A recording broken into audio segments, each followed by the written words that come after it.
Hello ladies and gentlemen, we're picking up where we left off with enumeration data types, and we've got our color data type that we defined and values that we defined previously. We also have two functions, one that converts a color type to a string and one that converts a string with a color name to our color data type.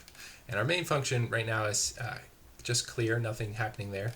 And here's our definitions, just scrolling through those pretty quickly. Because we've seen them before.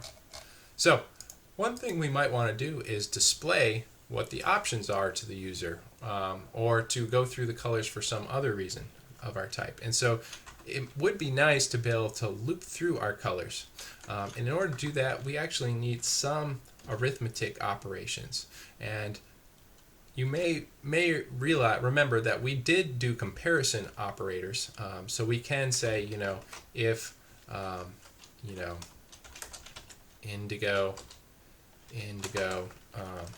equals red. Now that would never be the case, but we can write these kinds of comparisons. We could declare a variable.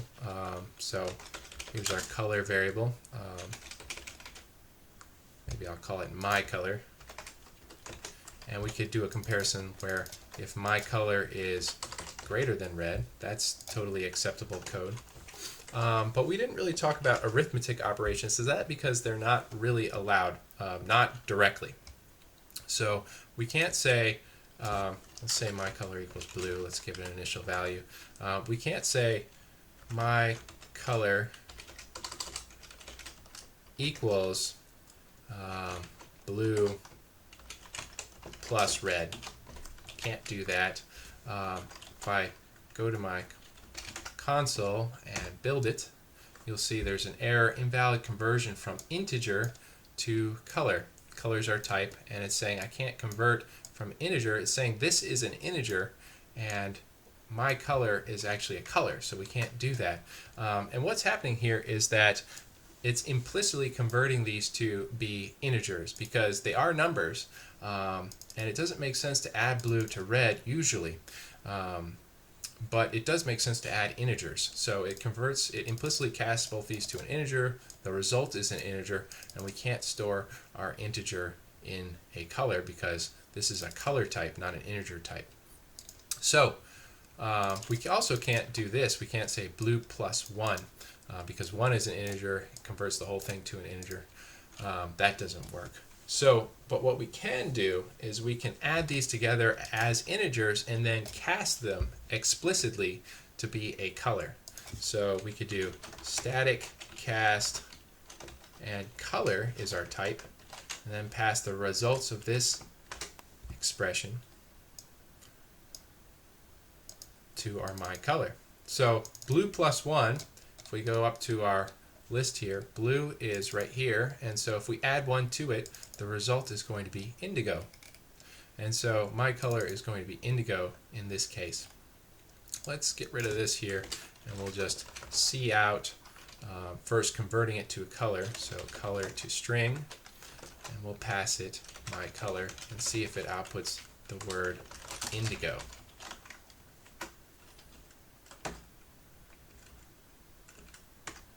Yep, sure enough, we've got the output is indigo. So that makes sense. And we can explicitly cast it from an integer back to a color. So this is very helpful if you want to loop through, iterate over your color values in your enumeration type. So let's say we want to tell the user what types there are. So we'll just see out the color options are, and then we'll do a new line, and then we'll create a for loop where on each line we'll output a new color. So for, and we're going to want to iterate over our colors, so declare a color variable here, maybe current color, and then we need to set it to be an initial value. So we'll set it to be the first value, which is red, see right there. And then we'll say we want to continue doing it while our current color is less than, let's do less than no color because that's our last value, less than no color. Now the trick is, what do you do here? We can't do plus plus current color. And the reason for that is because that is an arithmetic operation. So if we try to do that, let's go ahead and see out our current color. Let's put a tab character in front of it, so that way it's indented, and then we'll do our current color. And then again, this is just the number value here. We'll convert it to a string in a minute. If I do that, once again, no matching operator plus plus for type color. So it doesn't know how to do this. This is not defined for our color type. It's defined for integers, but not for our color type. So you might say, well, let's do current color equals current color plus 1. I'm going to go ahead and throw this on a new line. Well, we can't quite do it like that either, because that converts it to an integer, and just like we had the problem earlier, this can't be set to be a color. So if I flip back really quickly and build it here, we get invalid conversion from integer to color. So let's explicitly do it with a static cast. Static cast it back to a color after adding 1 to it. And now we're going to output our colors.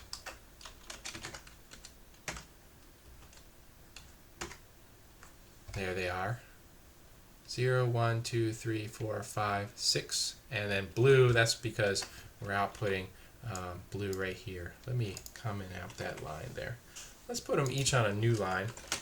That's what I was kind of envisioning all along. Build it, clear it, run it. Here we are, 0 through 6. Now, once again, for the user, it would be helpful to take advantage of this, converting it to a string, since it's stored internally as a number, but it's helpful to the user to ask them for a string. So just add that, because we have that handy function we wrote earlier.